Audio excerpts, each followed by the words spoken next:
t'adorer, à compter sur ta fidélité, dans le désert ou l'abondance, tu m'accompagnes.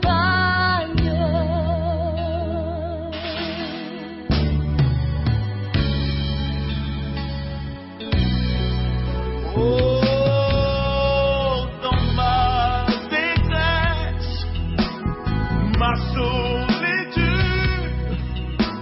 je sais À t'adorer, à compter sur ta fidélité, dans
prions le Seigneur qui nous fait la grâce de prendre la parole au-devant de vous.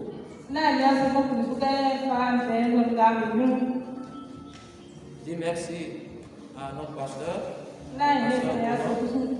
qui nous donne aussi l'opportunité de pouvoir nous exprimer au-devant de vous.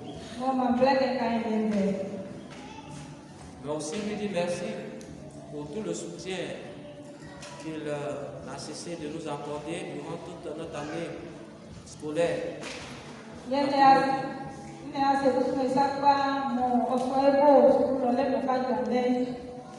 Nous disons aussi merci au conseil et l'église pour tout le soutien.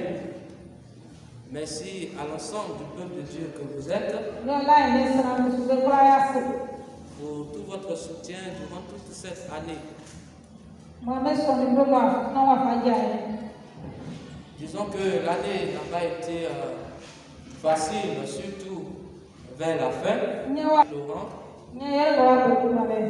et son adjoint, le pasteur Henri Romia.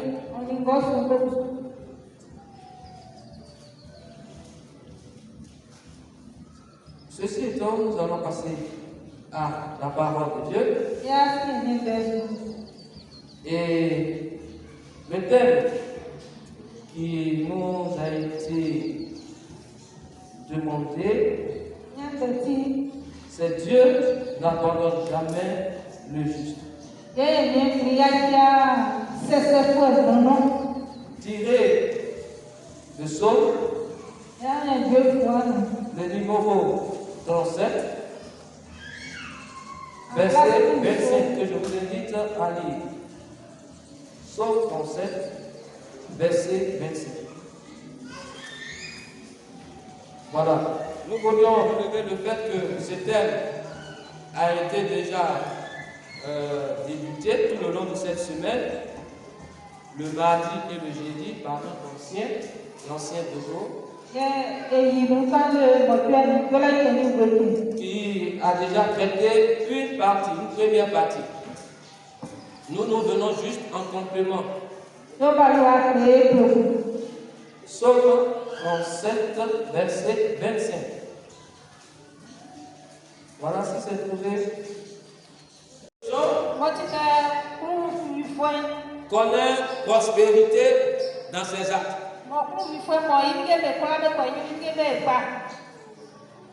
Et bien aimé, lorsque nous vivons ces genres de situations, il nous arrive de nous poser la question, est-ce que Dieu ne nous a pas abandonnés?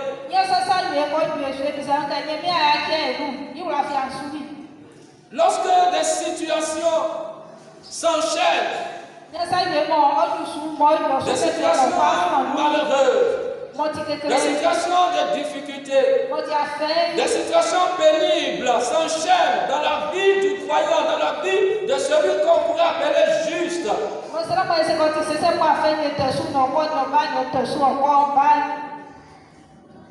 Et qu'il a l'impression qu'il n'a pas de repos. Est-ce que, bien aimés, nous ne sommes pas tentés de croire? Est-ce que c'est vrai que Dieu n'abandonne pas, que Dieu n'abandonne jamais? Est-ce que nous ne sommes pas tentés de parler comme la femme de Job? Regardez le cas de Job, qui pour rien a tout perdu en quelques jours, en quelques heures. Parce que c'est nous aujourd'hui qui avons la parole de Dieu, qui comprenons qu'il y a eu quelque chose qui s'est passé dans le ciel entre Job, entre Dieu et Satan. Mais au temps de Job, il n'avait pas cette notion. Lui, il ne savait pas ce qui s'est passé. C'est que Job savait, c'est qu'en un instant, il a tout perdu.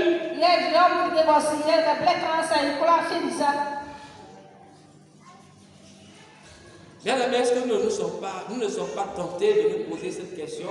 Est-ce que Dieu vraiment ne abandonne jamais?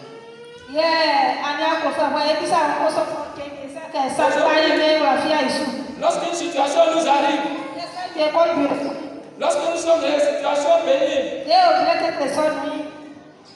pas plus tard que c'est qu'ils ont donné les résultats du bac. Vendredi, Vendredi, il y a un frère qui m'a envoyé un texto. Je lui ai demandé ses résultats. Et voici le texto qu'il m'a envoyé. Pasteur, Dieu m'a oublié. Parce que ça fait la deuxième fois qu'il passe le bac et il a échoué. Dieu l'a oublié. Mais qui n'a jamais dit ça? Pourtant, nous lisons que Dieu n'abandonne jamais le juste.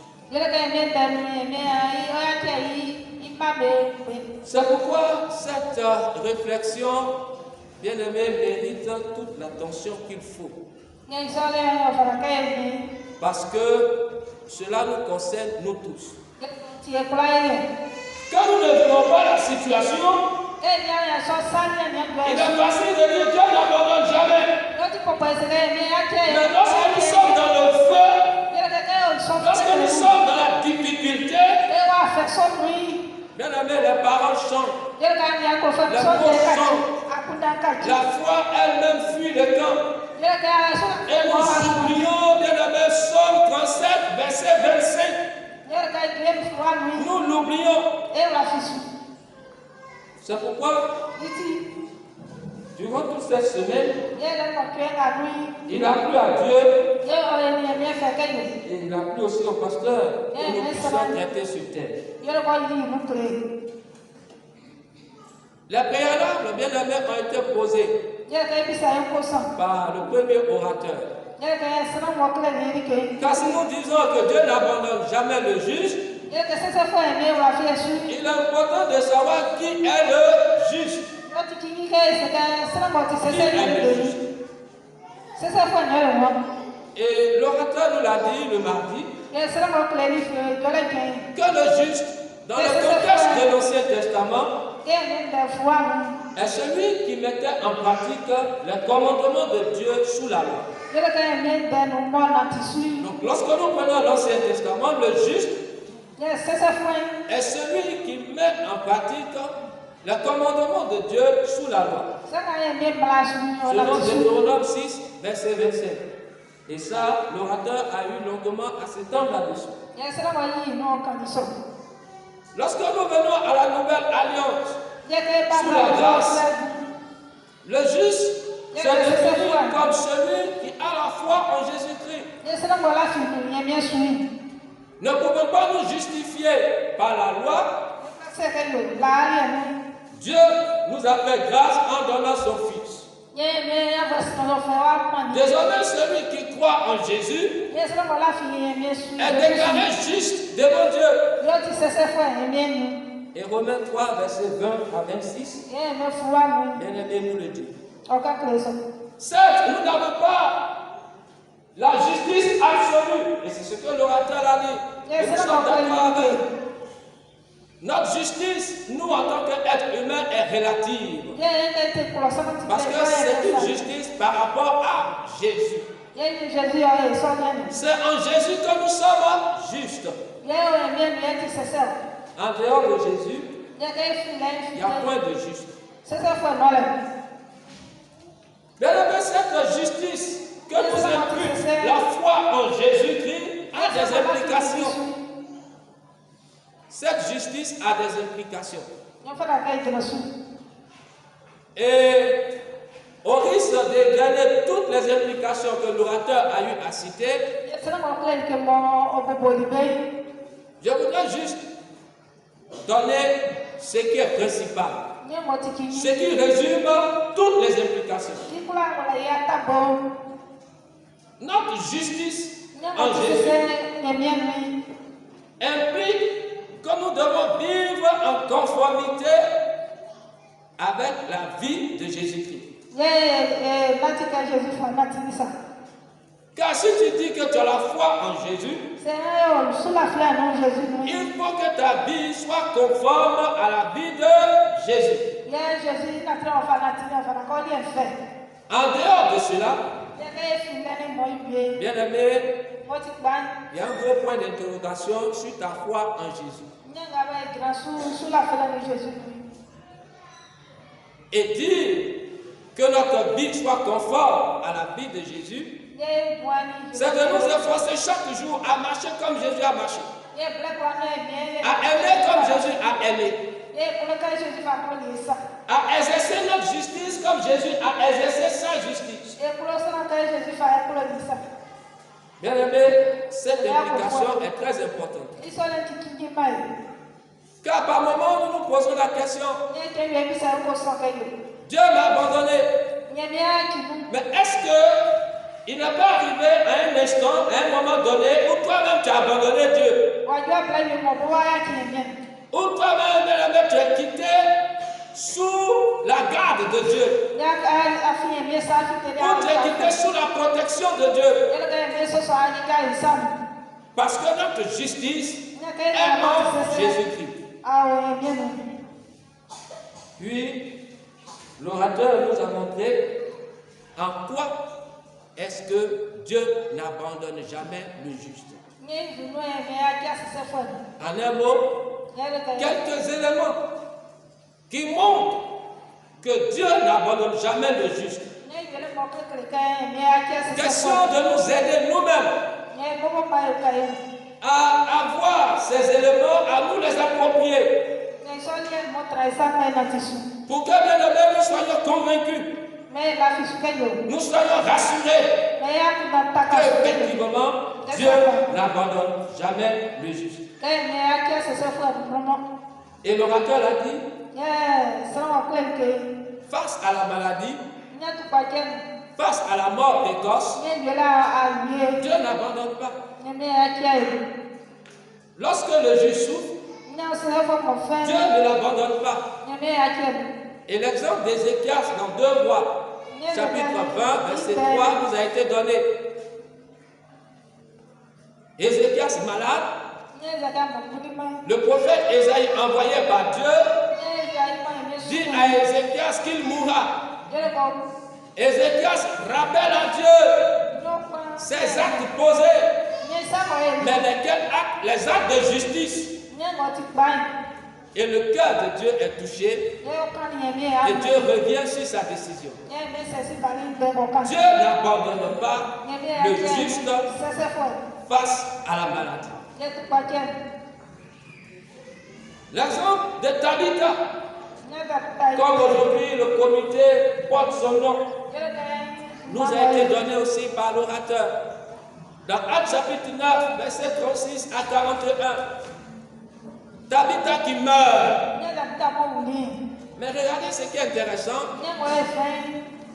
Tellement Tabitha posait des actes nobles, tellement elle faisait du bien. Alors, bien aimé, cela a touché le cœur du peuple. Chacun a commencé à se lamenter, chacun a commencé à pleurer. Donc, nous les Africains, nous sommes bien placés pour bien comprendre les pleurs qu'ils avaient en ce jour-là. Parce que sûrement chacun venait avec la tunique que Tabitha avait fabriquée. Pour dire, voici ce que Tabitha a fait. Qui va faire ça encore pour moi? Tabitha n'est plus. Mais à cause de cela, ils ont été obligés d'aller chercher Pierre, qui était à des kilomètres de là où Tabitha était morte. Ils étaient obligés d'aller chercher Pierre pour que Pierre vienne, pour faire quelque chose. Pierre est arrivé, les pleurs se sont amplifiés. Chacun déposant au pied de Pierre ce que Tabitha a fait. Quand c'est comme ça, je sais que Pierre lui-même était posé. Il n'avait pas d'autre choix que de prier Dieu pour que Dieu puisse réagir. Et c'est ce qui a été fait. Et Tabitha est revenue à la vie. Bien aimé, la deuxième chose que le rabbin a donnée, c'est que Dieu n'abandonne pas face aux besoins matériels. Dans nos insuffisances matérielles, dans nos besoins matériels, dans nos manques, Dieu n'abandonne pas le juste. Et l'exemple d'Isaac, nous a été donné. Bien aimé, lorsqu'il eut la famine et que Isaac a été obligé de se rendre dans le pays d'Abimelech. Genèse chapitre 26, verset 1 à 4. Vous pourrez le lire à la maison. Dieu a béni Isaac. Pendant ce temps de famine, Dieu a béni Isaac. Et le texte nous dit que Isaac sema et Dieu a fait croître ce que Isaac a semé à tel enseigne que Isaac a été immensement riche, plus que les habitants eux-mêmes.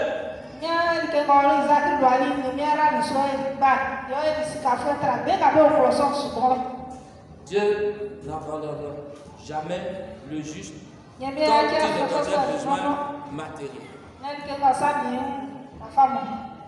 Puis, l'orateur a donné ce troisième élément,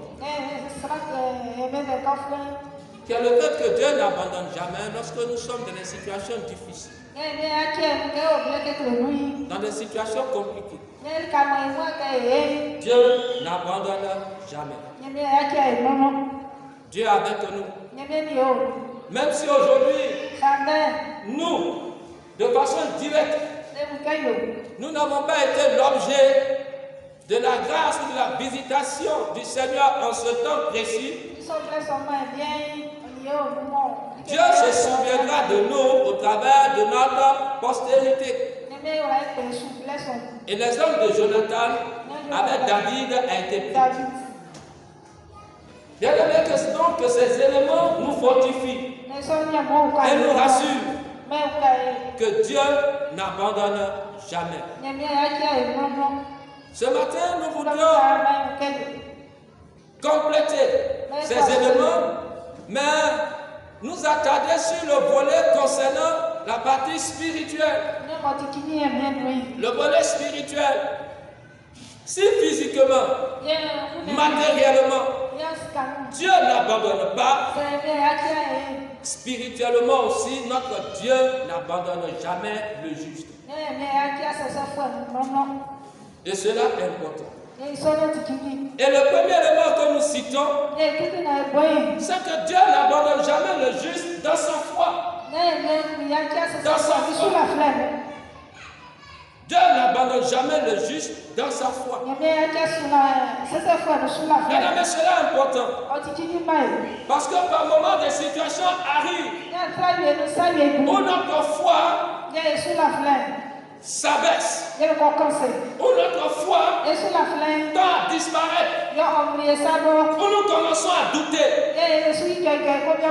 Bien aimé, en ce moment-là, rappelle-toi que Dieu n'abandonne jamais le juste dans sa foi. Dieu créera des circonstances, des situations pour relever la foi du juste, la foi de celui qui croit en lui. Dieu trouvera le moyen pour le ramener à lui. Et l'exemple d'Élie, bien aimé, nous fortifie dans ce que nous disons. Élie, dans 1 Roi chapitre 19, verset 1 à 8 que nous connaissons. Élie qui a fait descendre le feu. Mais voici Élie devant la menace de Jézabel qui fuit et qui même demande la mort. Élie fuit et il va dans un désert. Mais le texte nous dit que lorsque Élie était couché, Dieu a envoyé son ange auprès d'Élie. 1 Roi chapitre 19, verset 7. Pour le toucher, pour lui demander de se réveiller. Et qu'est-ce que Dieu fait? Dieu lui donne à manger. Parce que Dieu comprend la situation. Parce que Dieu, bien aimé, comprend nos moments de doute, nos moments de flottement. Dieu les comprend et Dieu vient à notre secours.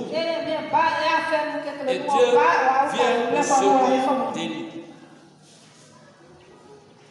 Ce qui est saisissant, c'est que Dieu l'a fait à 2 reprises. Il ne l'a pas fait une fois. Parce que la première fois, Élie s'est réveillé, Élie a mangé, Et Élie s'est rendormi pour nous dire que, bien aimé, le doute avait véritablement gagné le cœur d'Élie. La crainte avait véritablement gagné son cœur. Mais Dieu va revenir une seconde fois pour dire aussi que Dieu insiste. Dieu fait tout pour ne pas que le juge se perde après avoir cru. Après s'être engagé avec Dieu, Dieu fera tout pour ne pas que le juste se perde. Et c'est ce que le Seigneur a fait. La foi d'Élie a été relevée. Et la Bible nous dit, Élie marcha 40 jours et 40 nuits. Dieu a renouvelé sa foi. Alors, je ne sais pas quelle situation tu traverses. Quelle situation qui t'amène aujourd'hui à douter de la capacité de Dieu? Quelle situation qui t'amène aujourd'hui à remettre en cause la toute-puissance de Dieu?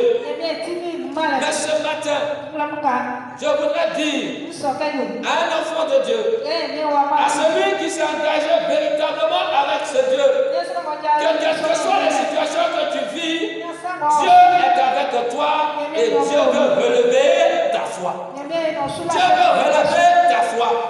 Parce qu'il n'en a pas encore fini avec toi. Parce qu'il ne veut pas que tu te perdes. Mais au contraire, il veut que tu partes de victoire en victoire. Dieu soutient toujours la foi du juste. Le deuxième élément que nous citons dans le volet spirituel, le volet de l'invisible, c'est que Dieu soutient ou protège ou garde le juste devant des dangers invisibles. Des dangers invisibles. Des dangers qui relèvent de la spiritualité. Où le physique ne perçoit pas. Même dans le physique, Dieu aussi nous protège du danger. Mais je veux tout juste m'arrêter sur le côté, mais sur le volet spirituel. Et bien, nous le voyons avec le peuple d'Israël dans les chapitres de Nombres 22, 23 et 24. Nombres chapitre 22, 23 et 24. Vous pouvez le lire à la maison. Nous le voyons avec le peuple d'Israël. Dans l'épisode de Balaam et de Balak. Le peuple d'Israël de la plaine de Moab. Le peuple qui est venu camper de la plaine de Moab. Et qui demandait tout juste dans leur route pour la terre promise, ils devaient traverser le pays de Moab. Mais le roi de Moab a refusé. Et voyant le peuple d'Israël, un grand nombre, il a pris peur et il allait voir Balaam pour que Balaam maudisse le peuple d'Israël. Pour que Balaam maudisse le peuple d'Israël. Mais pendant tout ce temps, Israël ne savait pas ce qui se tramait entre Balaam et Balak. Israël n'avait aucune information. Israël ne savait pas que Balak, le roi Balak, avait prévu de la maudire.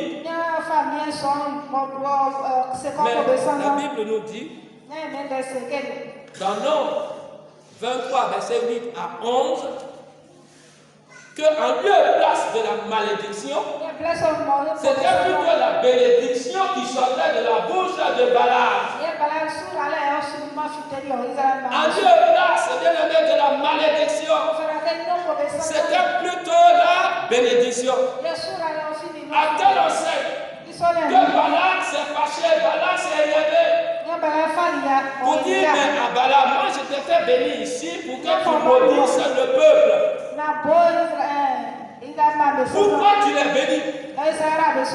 Mais que si tu n'es pas capable de les maudire, à la rigueur ne les bénis pas. Mais la réponse de Balaam dirait ceci. Mais est-ce que je peux maudire un peuple que Dieu a choisi? Alléluia. Est-ce que je peux maudire un peuple que Dieu a choisi?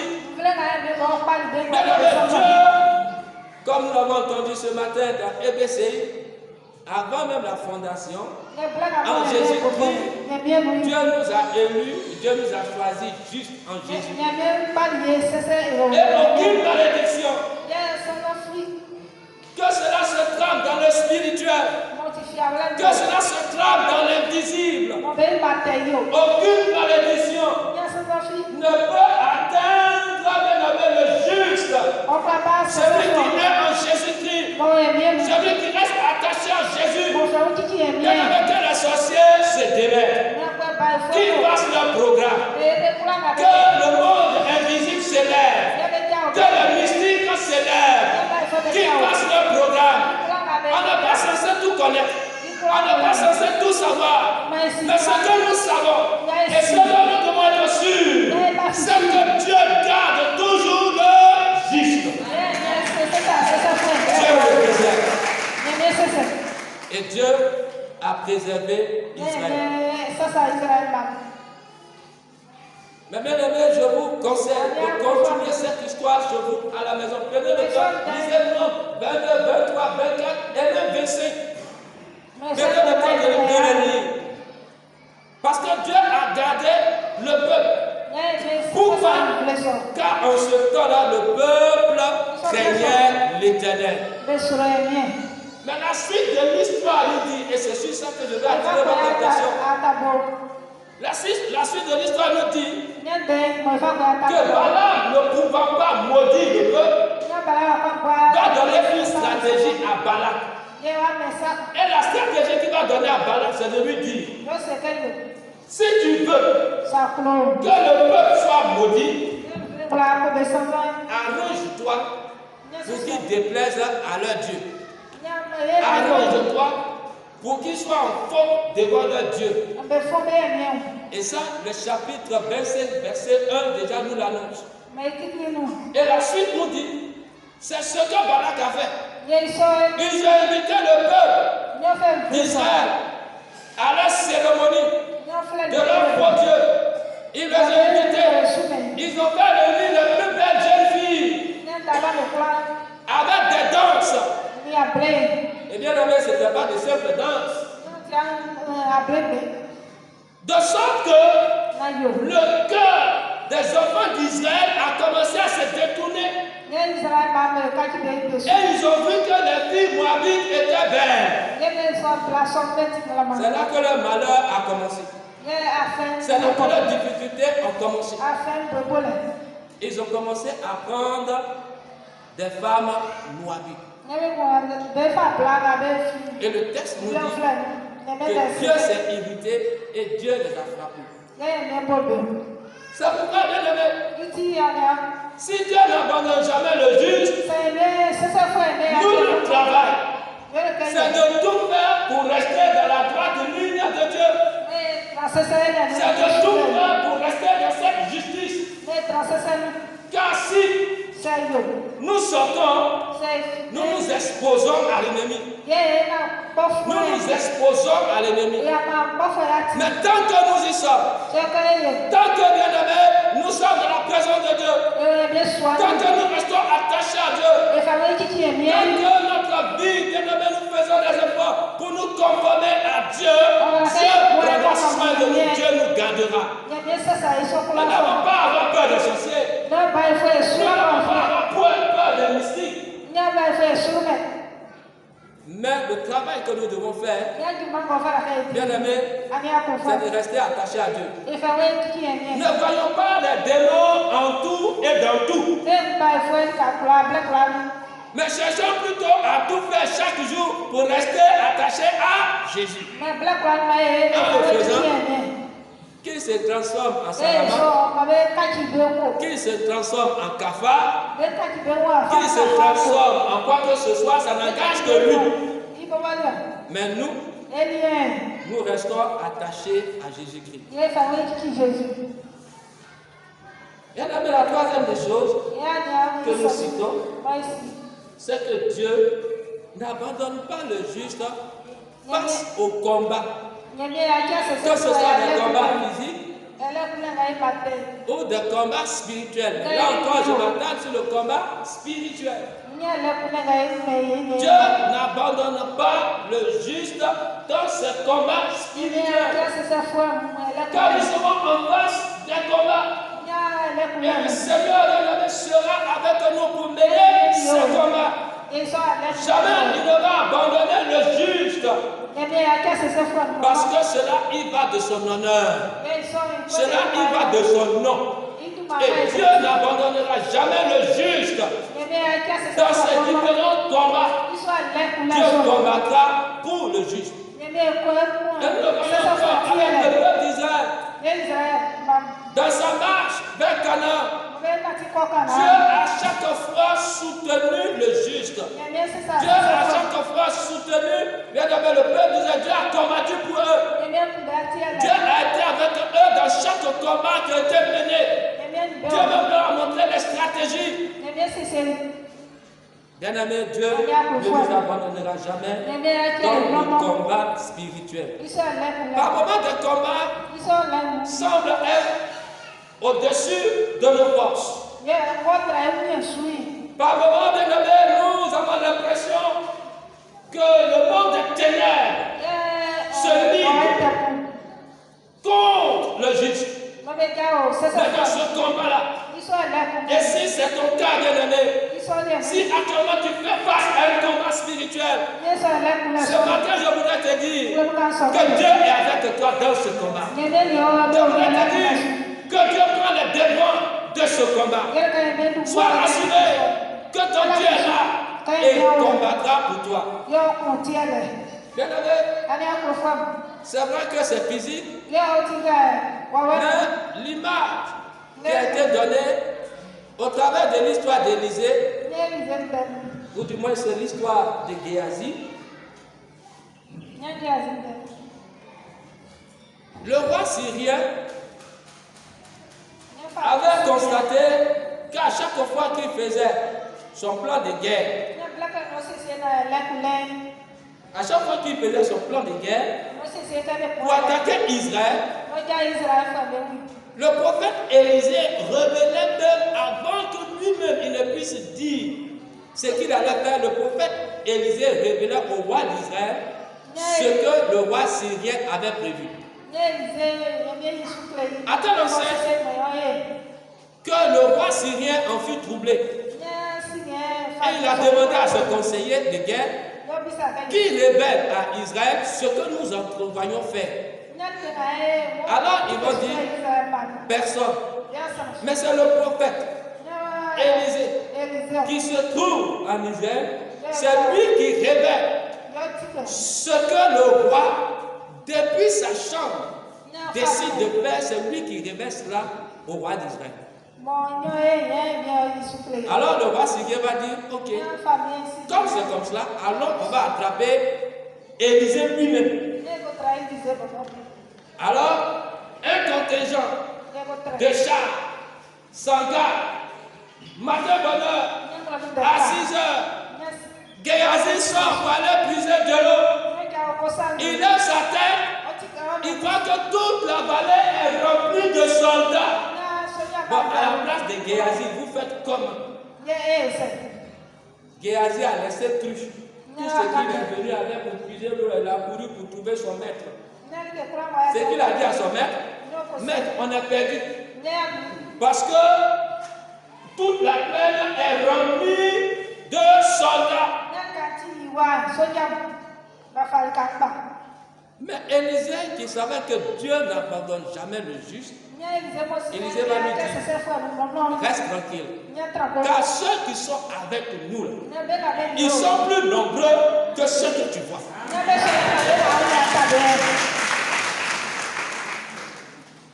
Et Élisée va dire à Dieu, ouvre simplement les yeux de Géasi, pour que Géasi voie la réalité spirituelle. Et les yeux de Géasi vont s'ouvrir. Et Géasi va voir une multitude d'armées d'anges autour d'eux, une multitude d'armées d'anges qui sont doublement plus grands que le nombre de soldats syriens. Bien aimé, c'est parce que Dieu ne veut pas ouvrir nos yeux spirituels dans toutes les situations que nous pensons que lorsque nous avons des combats spirituels, nous sommes sûrs. Mais Dieu est avec ses enfants.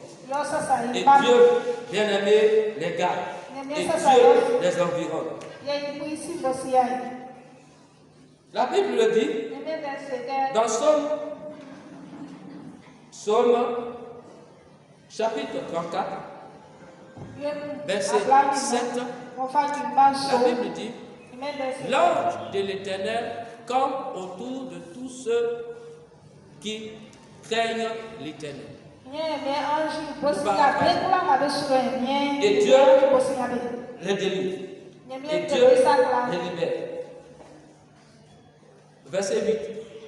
Il dit ceci: l'ange de l'Éternel campe autour de ceux qui le craignent et il les arrache au danger. Est-ce que, bien aimé, nous savons que nous avons des anges qui nous gardent? Est-ce que nous savons que nous avons des anges qui nous accompagnent, bien aimés, dans les combats? Est-ce que nous savons que Dieu dépêche ses anges pour venir dans le combat à cause du juste? Dieu, bien aimé, nous garde. Et Dieu mène les différents combats pour nous. La quatrième chose, c'est que la présence de Dieu est continuelle dans la vie du juste. La présence de Dieu est continuelle dans la vie du juste. Et ça, c'est un élément important qui montre que Dieu ne nous abandonne jamais. Bien aimé, qui sommes-nous pour que Dieu soit quotidiennement et continuellement présent dans nos vies? Et cela se voit par le Saint-Esprit que le Seigneur nous a accordé. Car le Saint-Esprit est Dieu. Et nous avons l'Esprit de Dieu. Nous sommes remplis du Saint-Esprit. C'est qui le dit que quand tu bouges, Dieu bouge avec toi. Quel que soit là où tu es, Dieu est avec toi. Sa présence est continuelle. Sa présence, bien aimé, ne nous fait point de défaut. Et lui-même, il a dit, dans le texte qu'a lu notre pasteur ce matin, pendant la Sainte Seine, Matthieu 28, verset 20, le Seigneur dit: et voici, je suis avec vous jusqu'à la fin du monde. Dieu est continuellement avec le juste. Amen. Et bien, cela doit pouvoir nous rassurer. Cela doit pouvoir nous rassurer que Dieu est continuellement avec nous. Donc des situations certes contraires arrivent. Des situations pénibles peuvent arriver. Des situations non voulues peuvent arriver. Mais cela ne veut pas dire que Dieu n'est pas avec nous. Cela ne veut pas dire que Dieu nous a abandonnés. Non, au contraire, Dieu nous accompagne dans cette situation. Ésaïe 43, verset 2 le dit: même si tu traverses les eaux, je serai avec toi. Même si tu traverses le feu, je serai avec toi. Et le feu ne te consumera point. Ésaïe 43, verset 2. Et bien aimé, Dieu est continuellement avec le juste. C'est vrai, nous ne voyons pas cela de façon palpable, de façon matérielle. Mais la présence de Dieu ne nous fait point défaut, ne fait point défaut au juste. Puis enfin, bien aimé, ce qui doit nous réconforter, comme un peu la cerise sur le gâteau, pour dire que Dieu n'abandonnera jamais le juste. C'est que le juste sera établi dans la présence éternelle de Dieu. Le juge sera établi dans la présence éternelle de Dieu. Ça veut dire quoi? Même si aujourd'hui tu es juge et que la mort venait à te frapper, ne sois point troublé, car la mort du juge n'a pas la fin du juste. Mais au contraire, c'est le commencement d'une vie glorieuse. C'est le commencement d'une vie d'abondance. C'est le commencement d'une vie de paix, d'une vie de joie. C'est le commencement, bien aimé, d'une vie totale pour l'éternité. Jésus lui-même dit dans Jean chapitre 14, verset 2 à 3. Jésus le dit, Jean chapitre 14, verset 2 à 3. Il dit ceci: il y a plusieurs demeures dans la maison de mon Père. Si cela n'était pas, je vous l'aurais dit. Je vais vous préparer une place. Le vous ici, là, c'est mis pour les disciples. Pour celui qui a foi en Jésus. Le vous ici est mis pour le juste. Et nous l'avons dit, le juste, pour cette nouvelle alliance, c'est celui qui a la foi en Jésus. Et Jésus dit que je vais vous préparer une place. Et au verset 3, lorsque je m'en serai allé et que je vous aurai préparé une place, je reviendrai et je vous prendrai avec moi, afin que là où je suis, vous y soyez aussi. C'est cela notre espérance. Restons attachés à Jésus-Christ. Soyons davantage justes dans nos voies devant le Seigneur. Que notre foi en Christ continue de grandir. Ne l'abandonnons pas pour une situation quelconque. Car le juste sera dans la présence éternelle de Dieu. Et cela, bien aimé, est une grande récompense. Cela est un grand espoir.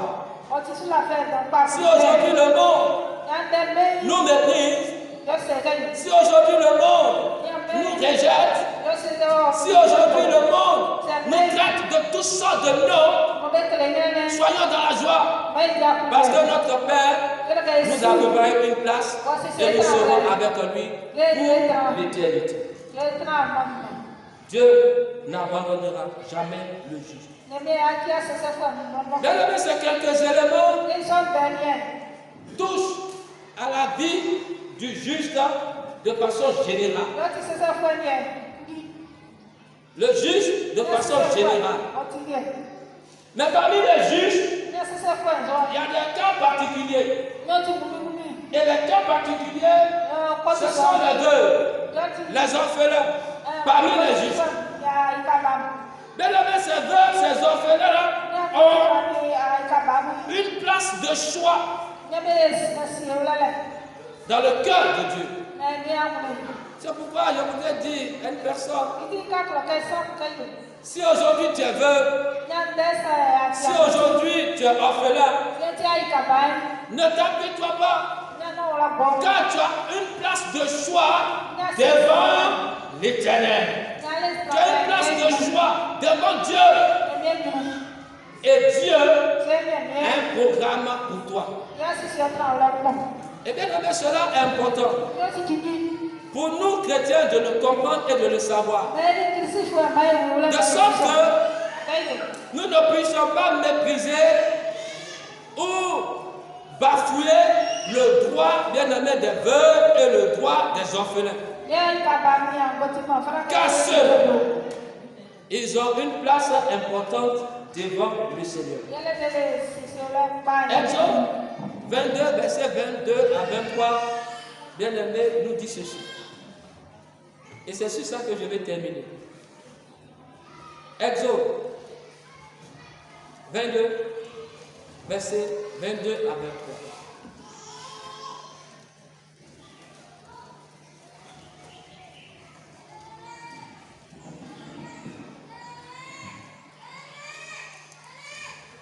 Et c'est Dieu qui parle à Moïse.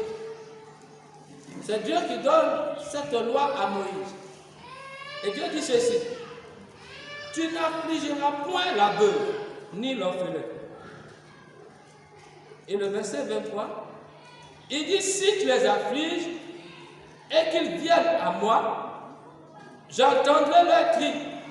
Nous pouvons continuer au verset 24.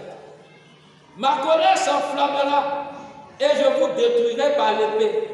Vos femmes deviendront veuves et vos enfants orphelins.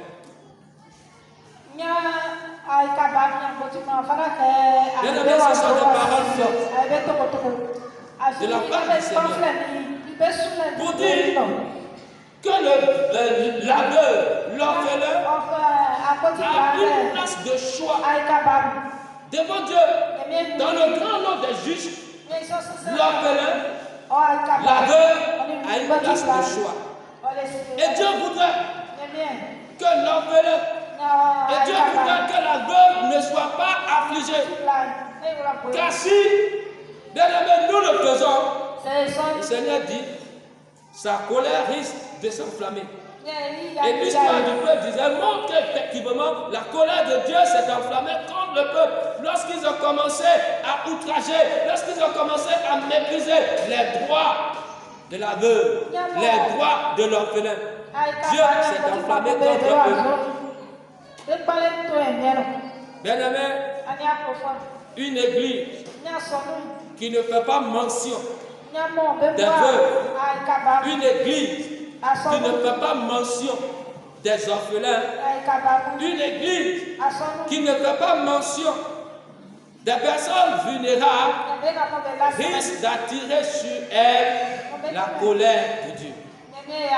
C'est pourquoi nous faisons bien, pour nous qui sommes ici à Thiès-Saint-Lécro, de donner une lucarne, de créer un comité à part entière qui est dédié, bien aimé, aux veuves, aux orphelins et aux personnes vulnérables.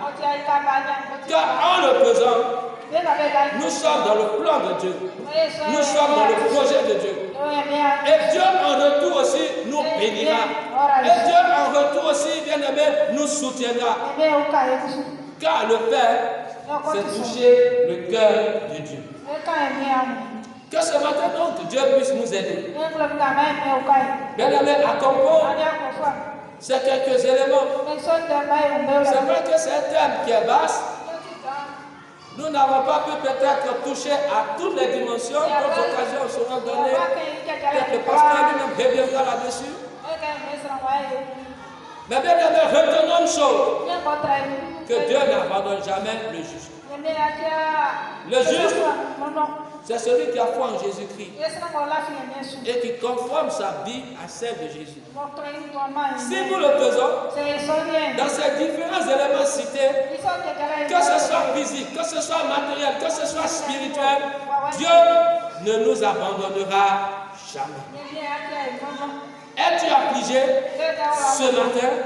Sache que ton Dieu n'abandonnera jamais le juste. Est-ce que bien aimé, nous pouvons nous tenir debout et prier? Tabitha, une journée spéciale. Nous l'avions annoncé ici il y a quelques semaines. Nous avons décidé ce matin de fêter avec nous ensemble nos bien-aimés. Et c'est pourquoi ce matin, je me tiens devant vous en tant que premier responsable de ce comité pour vous adresser une salutation. Alors, sans plus tarder, nous voudrons honorer Dieu, le Père de notre Seigneur Jésus-Christ, Sauveur de l'humanité.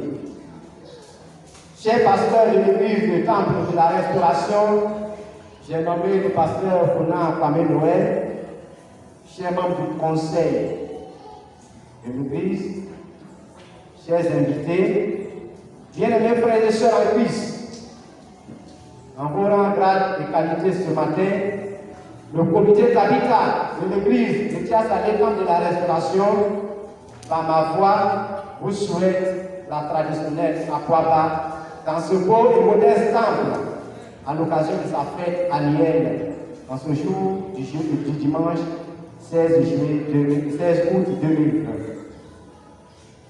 Pour cette année, le thème qui a retenu notre attention s'intitule « Dieu n'abandonne jamais le juste », que nous avons tiré du livre de Psaume 37 au verset 25.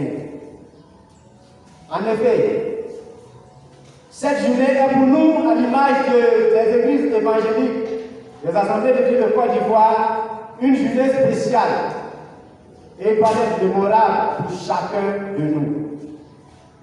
Et pour cause, c'est une occasion exceptionnelle pour tout le peuple de Dieu de marquer un arrêt, de voir que son parcours est incomplet, car à l'image de notre idole, Dorcas ou Tabitha, un geste a manqué certainement à notre parcours durant ces 365 jours qui se sont écoulés, c'est-à-dire l'amour partagé.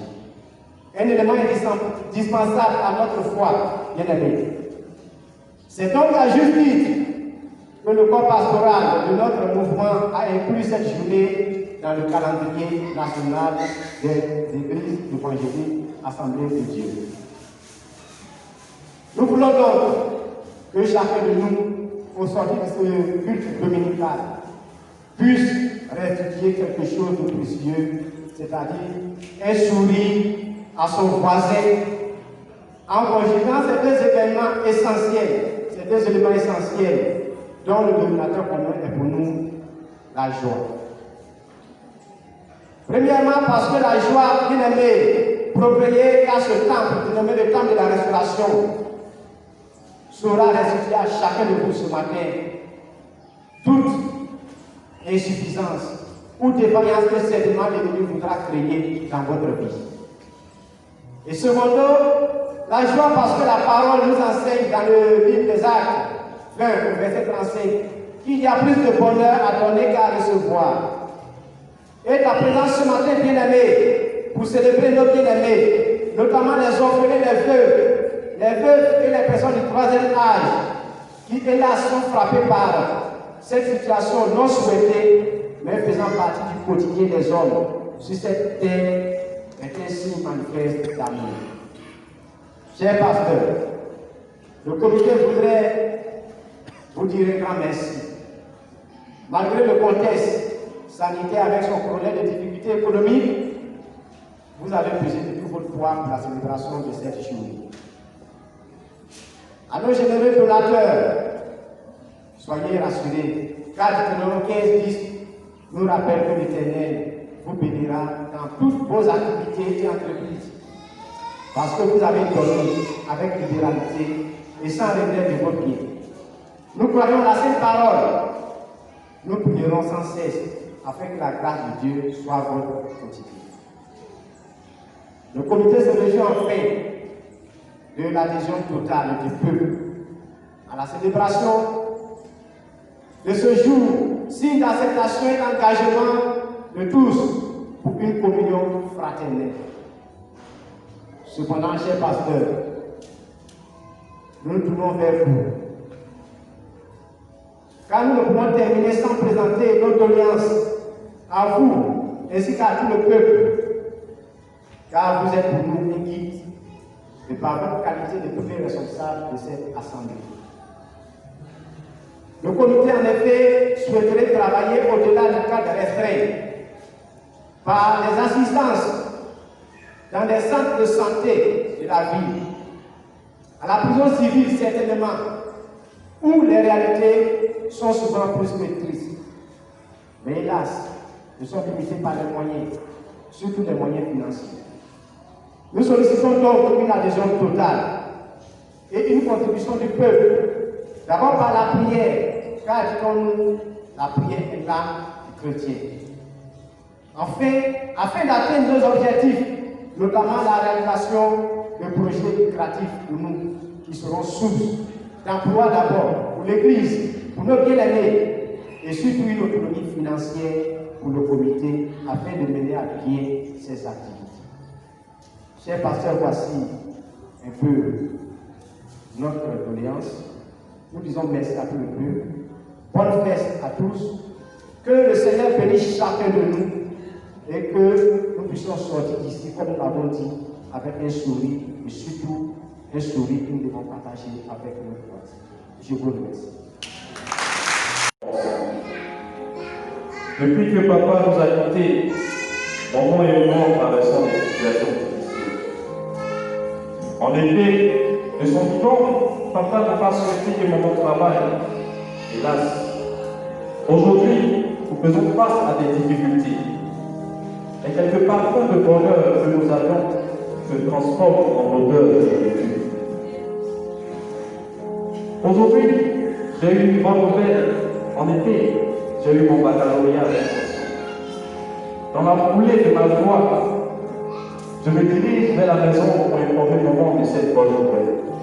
Tout heureux, je me jette dans les bras de maman et nous nous réjouissons ensemble. Mais tout de suite, nous sommes ramenés à la réalité. Oui, notre réalité politique. Maman ne travaille pas. Et face à ma volonté de poursuivre mes études universitaires, se heurte le manque de moyens financiers. Maman ne travaille pas, certes, mais elle se débrouille.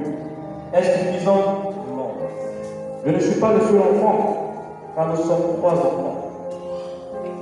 Ma petite sœur, suite au décès de papa, a décidé d'aider maman dans le petit commerce de celle-ci. Est-ce là sa place? Non. La place d'un enfant se trouve à l'école. Mais comment on fait face aux besoins de la famille? Chaque nuit, je pleure de douleur.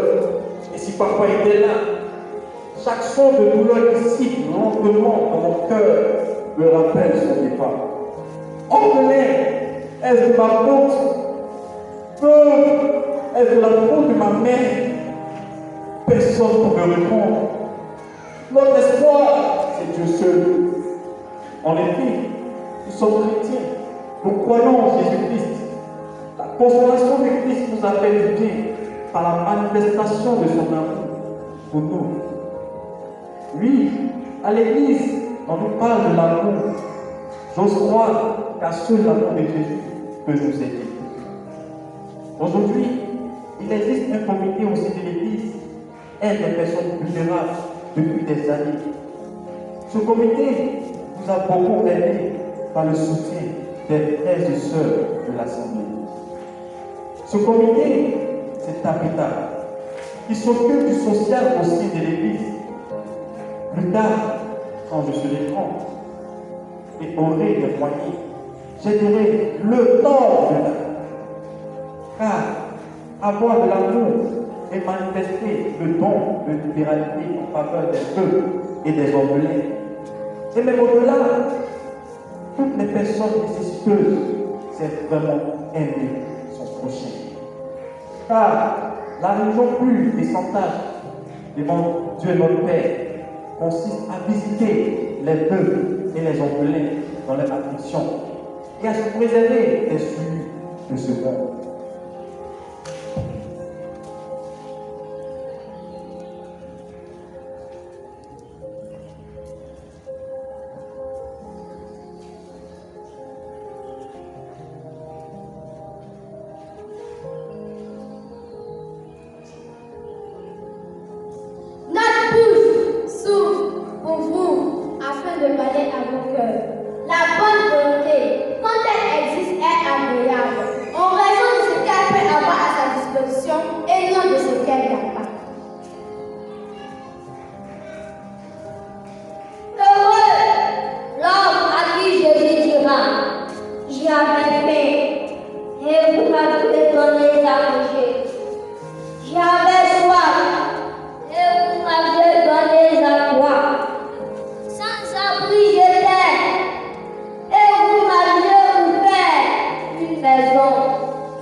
pure et sans faute devant Dieu notre Père consiste à visiter les orphelins et les veuves dans les afflictions et à se préserver de toute souillure du monde.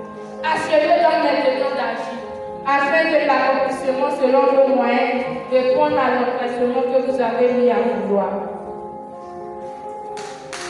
Il s'agit, non, de vous exposer à la détresse pour soulager les veuves et les orphelins, mais de suivre une règle d'égalité. Dans la circonstance présente, votre superflu coupera à leurs besoins. Peuple de Dieu, faites donc parler de votre libéralité en faveur des veuves et des orphelins. Le plus important, c'est de donner avec un cœur disposé, afin de permettre à des vies bien repositionnées. Nous vous remercions. Thank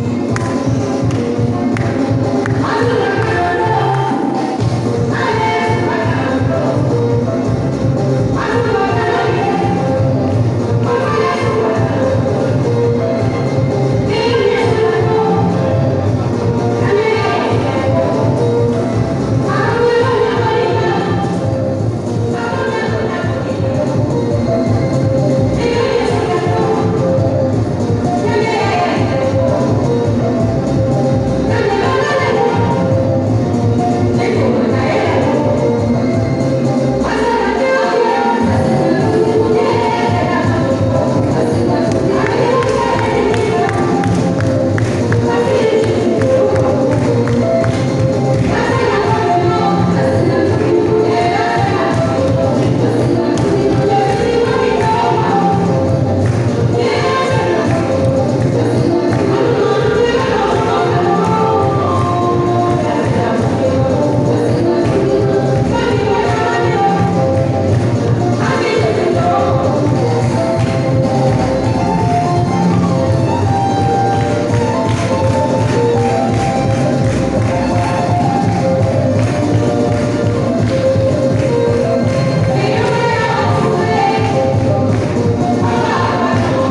Merci.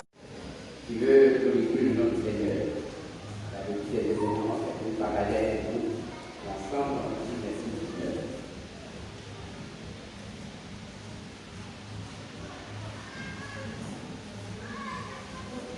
J'aimerais dire merci à Dieu de ce qu'il m'a accordé encore une fois sa grâce.